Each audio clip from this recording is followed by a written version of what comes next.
a place of a corrupt and oppressive empire where the divide between the rich and the poor is stark. Once was an empire, founded with unlimited resources and authority by the first emperor who had absolute power. He ordered the creation of the Teigu, weapons that increased the empire's military power and sparked imperial expansionism.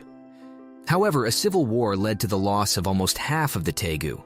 400 years later, the emperor created his own Teigu, which became the Shingu, which were sealed away and never used until the formation of the Assassination Squad. The empire's decline was due to the prime minister's ascension, which has led to increased government corruption, economic recession, and public dissatisfaction. This led to uprisings and defections from the imperial military, leading to the formation of the Revolutionary Army, dedicated to the empire's overthrow through the night raid. In a rural village, there is a boy who dreamed of becoming a renowned soldier. Tatsumi, our main protagonist, sets off into the capital to search for a way to make money to assist his poverty-stricken village after being robbed by a mischievous blonde girl in a tavern who finds himself stranded on the streets. But fate has a different plan in store for him. Enter Arya, a wealthy girl who extends a surprising invitation to Tatsumi, offering him shelter in her opulent manor. Isn't that intriguing? As Tatsumi eagerly awaits the arrival of his best friends, Sayo and Ieyasu, in the capital, he discovers whispers of a secretive group known as Night Raid. Rumor has it that they strike under the cover of darkness, leaving chaos in their wake. But are they the villains or the heroes of this tale? The night falls upon the manor, and what unfolds is nothing short of a shocking twist. Night Raid, with their deadly skills, infiltrates Arya's sanctuary, dispatching her guards and even her own parents. But amidst the chaos, Tatsumi finds himself in a desperate standoff with Night Raid's enigmatic member. It's a clash of wills and swords. Akame, huh? That sounds important since it's in the name of the anime. So who is she? Akame, the eponymous character, is a skilled and stoic assassin wielding the imperial arms called Murasame, a deadly sword that inflicts fatal wounds with a single scratch. Despite her seemingly emotionless exterior, Akame carries her own burdens and secrets. Hold on, though. Just as the tension reaches its peak, a familiar face emerges from the shadows. It's Leone, the very same blonde girl who had crossed paths with Tatsumi before. And she holds a startling revelation, one that flips Tatsumi's world upside down. Leone unveils a dark truth, exposing Arya and her parents' heinous acts of torture against innocent people from the countryside, including Sayo and Ieyasu. The weight of vengeance and justice hangs in the air, fueling Tatsumi's resolve. In a moment of gripping emotion, Tatsumi's blade falls swiftly, ending Arya's life without a shred of mercy. But the heart-wrenching news doesn't stop there. Devastatingly, as Tatsumi's best friend Ieyasu draws his final breath, the fate of Sayo, the other dear friend, is already sealed. The loss is staggering, pushing Tatsumi to the brink. But there's no time for mourning. Leone, driven by her own motivations, extends an unexpected invitation to Tatsumi, urging him to join Night Raid, whether he likes it or not. After Tatsumi reluctantly joins Night Raid, Leone takes him to their hidden hideout, where he's introduced to the other eccentric members of the group. Tatsumi can't help but see them as a bunch of freaks. But little does he know they are about to become his comrades in a fight against the corrupt empire. The leader of Night Raid, Najenda, reveals their grand mission: to overthrow the empire and establish a new democratic government. It's a daunting task, but Tatsumi finds himself drawn to this cause. Najenda assigns Akame, a skilled member of Night Raid, to train Tatsumi. However, Tatsumi's training takes an unexpected turn as he ends up cooking and fishing instead. Quite the twist, isn't it? But soon, Tatsumi is given a critical assignment: to assassinate the corrupt captain of the Imperial Police, Ogre. This despicable man has been framing innocent people as criminals. As night falls, Tatsumi finds himself face to face with Ogre in the streets, their swords clashing in a battle of wills. And when Ogre's arrogance gets the best of him, Tatsumi strikes him down with a single decisive slash. Triumphantly, Tatsumi returns to the hideout, but his cockiness is short-lived. Akame, ever the vigilant member of Night Raid, conducts a thorough strip search to ensure he wasn't wounded during the mission. It's a moment of acceptance and trust as Tatsumi's survival solidifies his place among the ranks of the Night Raid. Shortly after, Najenda dispatches the group to confront 8 tribal assassins who dare to invade their hideout. It's a battle for survival, and Tatsumi finds himself assigned to train under the skilled Night Raid member, Mine. But life isn't all training and combat. Tatsumi takes a stroll through the streets, feeling frustrated by the mundane tasks he's been performing. However, fate has other plans. Tatsumi and Mine witness the Prime Minister Honest ordering the execution of a man who saw through his true colors, revealing the tyrannical nature of the de facto ruler of the empire. The mission continues as Night Raid receives orders to assassinate Ayokal, a blood relative of Prime Minister Honest, known for his heinous crimes against women. Tatsumi witnesses Mine, armed with her powerful Imperial Arms pumpkin, expertly snipe Ayokal. But as the truth behind Mine's past and motivations are revealed, Tatsumi realizes the weight of their cause. However, danger lurks even in victory. One of Ayokal's bodyguards launches a surprise attack on Tatsumi and Mine, evading the rest of Night Raid's members. Tatsumi's quick thinking allows him to restrain the bodyguard, giving Mine the opportunity to strike. But Tatsumi can't help but feel a mix of disappointment and relief when Mine's shot grazes his hair. Tatsumi and Akame team up to track down Zanku, but deception and danger lie in their path. As Tatsumi falls into a trap, Akame must confront her own illusions and face the relentless Zanku alone. Armed with her Imperial Arms, Murasame, a deadly sword with a poisonous blade, Akame's battle unfolds in a deadly dance. A dance that Akame wins by her will. Tatsumi finds himself training under Shili, a Night Raid member known for her clumsiness. Shil shares her backstory of discovering her assassin abilities while protecting her best friend. Tatsumi attempts to activate Zanku's spectator, but is rejected. He learns that Night Raid's priority is to collect Imperial Arms, powerful relics documented in a book. However, Tatsumi is disappointed to discover none can bring back the dead.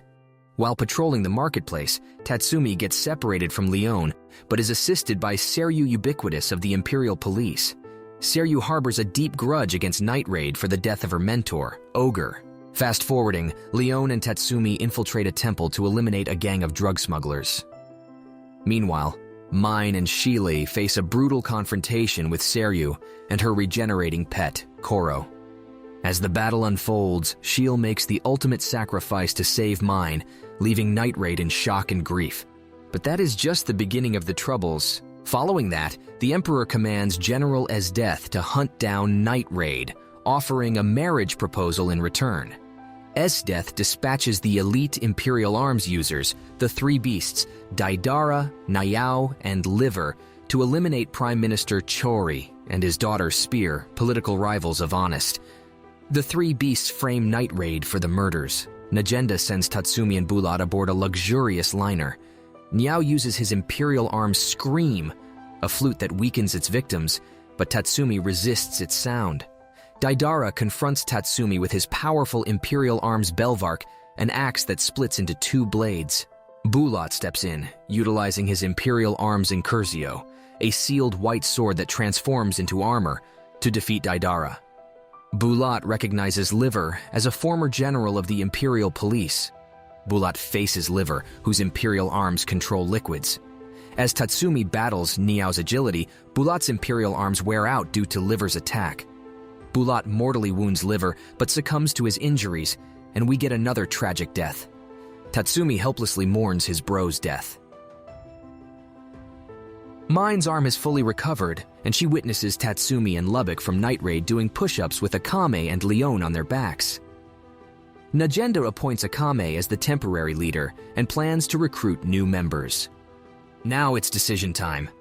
As the story unfolds, the Jaegers, Wave, Karome, Seryu, Dr. Stylish, Run, and Bowles assemble under the ruthless leadership of Esdeath. Their mission? To hunt down the Empire's enemies. Meanwhile, Lubbock invites Tatsumi and Leone into his library, where he reveals Najenda's disgust with Esdeath's past actions against the Southwestern Tribal Army. It seems there's more to the story than meets the eye. Brace yourselves. Esdeath sponsors a tournament, disguising her true intention of finding a suitor. Tatsumi participates in the tournament, showcasing his exceptional skills as a blacksmith. Great job! Tatsumi flawlessly defeats a formidable opponent in the arena and wins the tournament. But hold on, as Death becomes infatuated with his prowess and takes him captive. Akame, Leon, Mine, and Lubbock discover Tatsumi's predicament and discuss whether they should mount a rescue operation. In the meantime, Death makes advances toward Tatsumi, and he resists her seduction, trying to convince her to join his cause. Death assigns Tatsumi and Wave to a mission in the mountains. While Tatsumi uses Incursio to escape into the forest, Wave pursues him with his imperial arms, Grand Chariot. Despite Wave's pursuit, Tatsumi manages to swiftly elude him, encountering a formidable opponent, Jakaleo. Akame intervenes, eliminating Jakaleo, and Lubbock leads Tatsumi and Akame back into the mountains. Back at the palace, Death punishes Wave for allowing Tatsumi to escape. Determined to retrieve Tatsumi, Death remains resolute. In the library, Tatsumi reveals the truth about Death and the Jaegers to Akame, Leon, Mine, and Lubbock. Shortly after that, Night Raid faces off against Dr. Stylish and his team. Tatsumi finds himself in a tight spot against Kaku, who wields Sheely's ecstasy. But just when things seem dire, Mine steps in with her powerful imperial arms, Pumpkin blasting Kaku away. Meanwhile, Akame takes on Toby, an opponent with a mechanical body armed with guns and swords. It's a thrilling battle. Lubbock impresses with his clever use of crosstail, and imperial arms that allows him to manipulate strings. He forms a deadly spear and stabs Toby right in the chest. And let's not forget Leon, who surprises Truma with a swift and fatal blow. The action is intense, and the animation brings it to life in a spectacular way. As the story progresses, Dr. Stylish's foot soldiers surround our heroes, and all but Tatsumi fall victim to the paralytic poison injected by Dr. Stylish. But fear not. Najenda rides in on an air manta and dispatches Susanoo, who easily takes care of the foot soldiers. Things take a dark turn when Dr. Stylish injects himself with a vial, transforming into a formidable danger beast.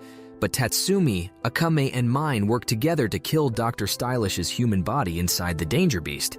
After that, we're introduced to new recruits, Chelsea and Susanoo. Chelsea's imperial arms, Gaia Foundation, allows her to take on any appearance. Her encounter with Night Raid, particularly stealing cake from Mine, adds some humor to the mix. But there's more to Chelsea than meets the eye as we learn about her tragic past. Meanwhile, Death takes on the task of tracking down danger beasts, leading to interesting encounters. We get a glimpse into Bowles' complex character and his haunting past as an executioner. The emotional moments with his wife and daughter add depth to his character. One of the highlights is the reunion between Tatsumi and Death. Just as they cross paths, they are unexpectedly teleported to a remote island by Honest's son, Sura, using his unique imperial arms, Shambhala. The action heats up as they face off against powerful modified danger beasts. Moving on, Najenda gathers Night Raid for a strategy meeting after a satisfying meal. Meanwhile, Wave confronts Saryu over her brutal actions, leading to a confrontation.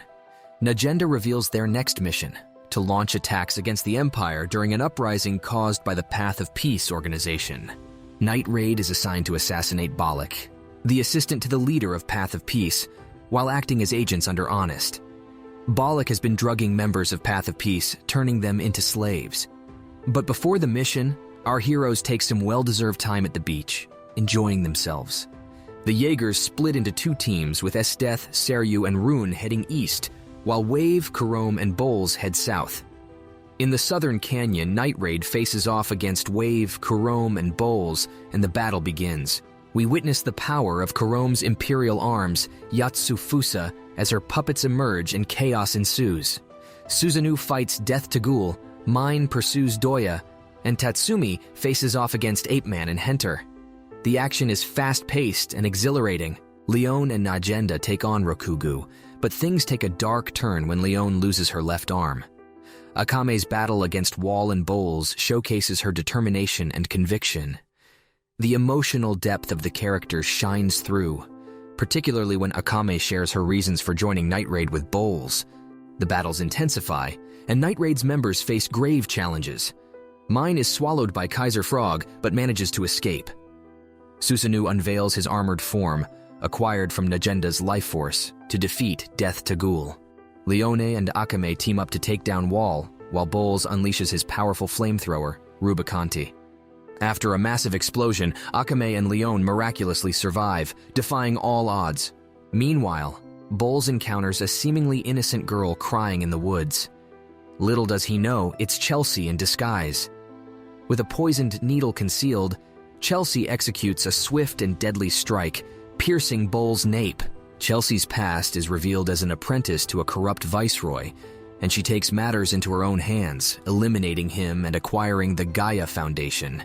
In the present, disguised as Bowles, she targets Kurome with a poisoned needle, but the outcome takes an unexpected turn. As a downpour engulfs the town square, Tatsumi and Akame arrive to witness a haunting sight.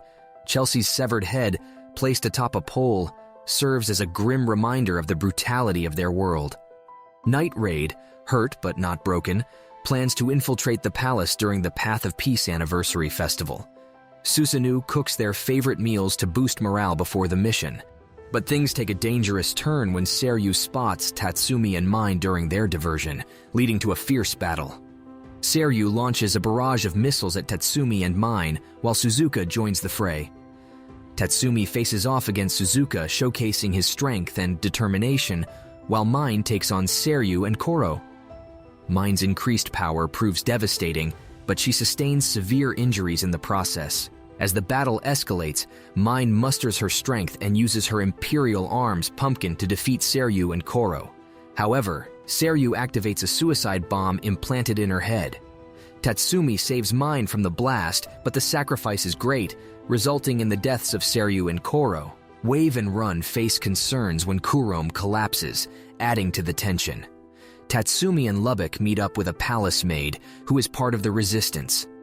But their mission takes a dangerous turn when they encounter Siura and his elite unit. Great General Budo joins the fight, using his powerful Imperial arms, Adramelech, to attack Tatsumi. Lubbock faces off against Siura, showcasing his resourcefulness. Tragedy strikes as Lubbock is betrayed and ultimately sacrificed, leaving Tatsumi at the mercy of Budo. The plot then delivers an intense rescue mission as Akame, Leone, Mine, Nagenda, and Susanoo prepare to save Tatsumi. Akame confronts the Imperial police to retrieve Incursio, while the others face formidable enemies. The battle between Mine and Budo reaches its pinnacle as they unleash their strongest attacks. Mine sacrifices herself to obliterate Budo, leaving the Night Raid members devastated. As the mission concludes, Tatsumi saves Mine with Incursio, but tragedy strikes once again when Mine confesses her feelings and passes away. As we move forward, Wave discovers Run's true intentions for joining the Jaegers, to reform the corrupt and rebellious empire. But it's a race against time as Kurome's life slowly slips away. A message from Kurome leads to a duel between her and Akame in the ruins of a church. Akame and Kurome clash, fueled by their complex emotions. Akame tries to explain the need to overthrow the corrupted empire, while Kurome resents being abandoned. However, their battle takes an unexpected turn when a colossal robotic danger beast emerges. Together, Akame and Kurome join forces to defeat the common enemy. Just as the battle concludes, Wave arrives to aid Kurome, but Tatsumi appears to ensure a fair duel. Akame pierces through Kurome, finding closure with her little sister. Wave carries Kurome's lifeless body with him as he departs, and Akame mourns her sister's death, finding solace in Tatsumi's comforting arms. Meanwhile, the sinister Honest instructs the Emperor to activate the ultimate Imperial arms to stop the revolution. We creep towards the end as Tatsumi, Akame, Leone, and Nagenda are thrust into their final mission, assassinating Honest. Breaking into the palace, they face Run, who reveals his powerful Imperial arms, Mastema. While Leone stays behind to confront Run, Tatsumi and Akame make their way to the throne room. Under the influence of Honest, the Emperor activates the colossal mecha, Shikudazir, causing chaos in the capital. Tatsumi tries to reason with the Emperor, but his thirst for power and selfishness prevail. Wave joins Tatsumi in a battle against the Emperor, leading to a climactic showdown. Tatsumi unlocks the true power of Incursio and, with his last ounce of strength, prevents Shikutazer from harming innocent citizens. But sadly, as all the heroes have to die for them to be remembered, in the arms of Akame, Tatsumi breathes his last. With Tatsumi gone, S-Death challenges Akame to a duel. Akame, resorting to her trump card, poisons herself to enhance her abilities. The battle reaches its climax as Akame wounds S-Death, but S-Death sacrifices her own arm to stop the poison. In a final strike, Akame deals a fatal blow to S-Death. However, S-Death freezes herself and Tatsumi in ice, shattering them both. As the story reaches its conclusion, Leon confronts Honest and avenges the corruption he caused. Leon bids farewell to Akame and meets her end in an alleyway. Negenda ensures the Emperor's fate for his crimes, while Wave and Run pay their respects at Kurome's grave. Negenda takes on the responsibility of rebuilding the corrupted capital. In the final scene, Akame part ways with Negenda, venturing into the unknown. And that wraps up our review of the final episodes of Akame ga Kill. This series has been an intense and emotional ride, filled with epic battles, heartbreaking sacrifices, and a story that leaves a lasting impact. Thank you all for joining me on this journey. Don't forget to like and subscribe for more anime reviews and discussions.